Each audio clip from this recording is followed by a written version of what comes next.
Welcome to the Smart Investing Podcast, brought to you by Money and Me, an investor education and awareness initiative by PGIM India Mutual Fund. Hello and welcome to a brand new episode of Smart Investing, everybody. Ahalya here, keeping you company on the podcast brought to you by PGIM India Mutual Fund. Now, it has been a while since we brought you a conversation, but listen, this one's totally worth the wait because today we're spotlighting something that doesn't often find itself on the table of conversation, and that is investment styles. You know, I think in all of our personal finance journeys, we do have the tendency, once we find a trusted financial advisor, to sort of completely blindly trust them and hand over the reins to them and just let them take control, right? Because we get comfortable. But the one thing that we don't account for is that every financial advisor who uses mutual fund houses to help us build wealth is dependent on the investment styles of these fund houses. So, like in life, we've got preferences, we have a way of doing things. So why should investing be any different, right? We should be considering the styles that fund houses implement and follow so that we can align our financial goals with those styles and therefore with those fund houses. So a very interesting and not often spoken about topic of conversation. Let's hand it over to Ravi and Lisa to dive into it further. Thanks, Ahalya. Today we are diving into a topic that doesn't get talked about enough, which is investing styles. Most of us have heard about large caps, mid caps, or small caps. But did you know how a fund manager picks stocks can also impact your returns? So there's a bit of an art to it. So let's explore the different investing styles and what they mean. We have with us Lisa to demystify this topic. Welcome, Lisa. Hi, Ravi. Yes, you're right. Does not get discussed enough, and we must talk about different investing styles and how they impact overall portfolio return. Yes, so we often talk about diversifying across large caps, mid caps, or small cap stocks. But there's another side to diversification that many investors overlook, which is the style. Absolutely, Ravi. In fact, just the other day at a book club, someone asked me about trend investing. That got us talking about something called momentum investing, which is actually a type of investing style, just like growth, value, or even quality. Interesting. So investing styles are basically different ways fund managers pick and manage stocks, right? Exactly. So think of them like approaches or mindsets fund managers use when picking investments. Traditionally, we have two big style buckets, so to speak, growth and value. But there are more like momentum, quality, and even styles that try to generate what's called alpha, which basically means extra return. Okay, so how do these styles affect my returns as an investor?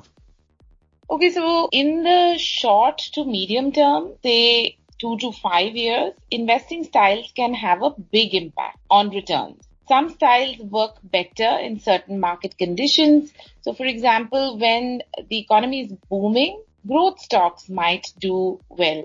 During uncertain times, value stocks may shine. But here's the thing, you can't really predict this beforehand, which style will work best when, and that's why diversifying across different styles makes most sense. Yeah, Lisa. So I think many investors might not have heard about growth and value investing style. So can you please explain the difference between both in simple terms? So growth investing is like betting on tomorrow's star. Value investing is about finding a hidden gem on sale today. In the investment parlance, a growth strategy of investing focuses on selecting stocks where the earnings growth of the underlying business is expected to outperform its peers in the future. Now, that outperformance of earnings lends to the expected stock value and rise in price even before it happens. So we're talking future earnings, but price rise today. Typically, in a growth strategy, stock prices move ahead of earnings growth on expectations. And this type of strategy works well, as I said, in growing economies, high growth sectors, new age industries, and in an environment where a sector or an economy is recovering from, say, a downturn. You are essentially looking for companies where the growth in earnings is expected to be above average as compared to the peer set. Investors and fund managers are willing to invest at higher prices or at valuations which exceed the reasonable level, as long as this earnings growth expectation holds. So that's growth investing. Now, value investing, in contrast, looks at the current market price of a stock and tries to find if it is undervalued based on the expected earnings growth of the past trend and the future. In value style, one does not buy at any market price, right? Like we did see about growth. And one does not chase above average earnings growth. Value investors are simply trying to cash in on the underpriced stocks with the potential to deliver above average return. Got it. So growth is all about betting on future potential, while value is looking for those hidden gems at a good or bargain price. Am I right? Yeah, exactly, Ravi. And these styles don't always perform at the same time. For example, from 2005 to 2012, value outperformed in the Indian markets. Then growth took over till around 2018. Then value made a comeback again. So rather than trying to guess who wins in a particular period of time, it's smarter to own both across time periods. Okay. Lisa, I'm also hearing about these new investing styles like, momentum or quality. It sounds very fancy, but what do they mean? Yeah, they sound like, it's something that one needs to own all the time. But see, momentum investment is all about riding the wave. It means buying stocks that are already going up and hoping that they'll keep moving up more. Think about it like joining a party that's already happening, but being ready to leave before it gets too boring. Yeah, sounds exciting, but what about the risk aspect? Will these kind of funds have higher risk? Yes, exactly. Trends like momentum can reverse quickly. So momentum needs active monitoring. If you're doing this through, say, a mutual fund scheme, it's best to keep your allocation small and be aware that it's more short-term focused.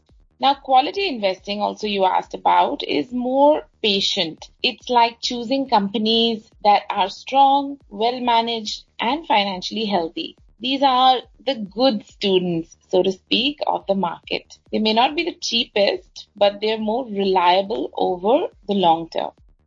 So for someone like me who's a long-term investor, quality is more long-term and stable, right? Yeah, it leans more towards, the buy and hold philosophy, but investors still kind of need to be careful not to overpay, even for quality. Right. Lisa, I'm also hearing about this term called alpha. So what is this all about?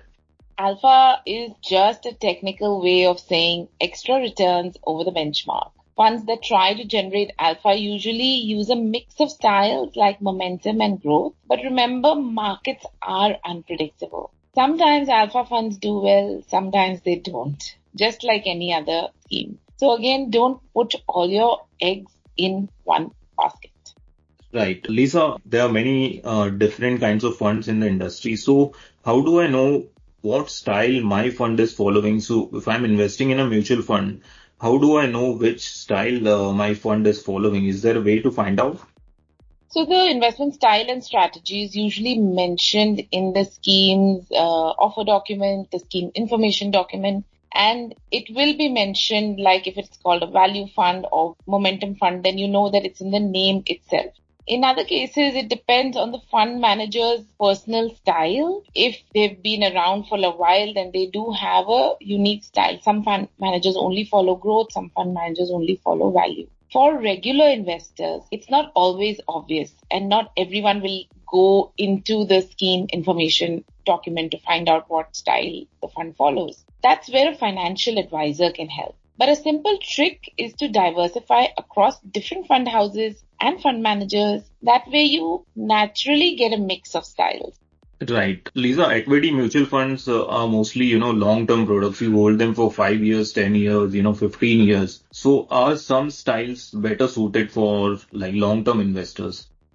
Yeah, great question. So as we have gone through quite a few of these styles in the discussion today. Growth and value, as we mentioned, are more traditional and they have stood the test of time. Whether you're investing for 10, 15 or 20 years, both have delivered over these long periods of time. Momentum, alpha, on the other hand, are more short to medium term focused. They can do really well for a while, but you have to be ready for volatility when the trends reverse.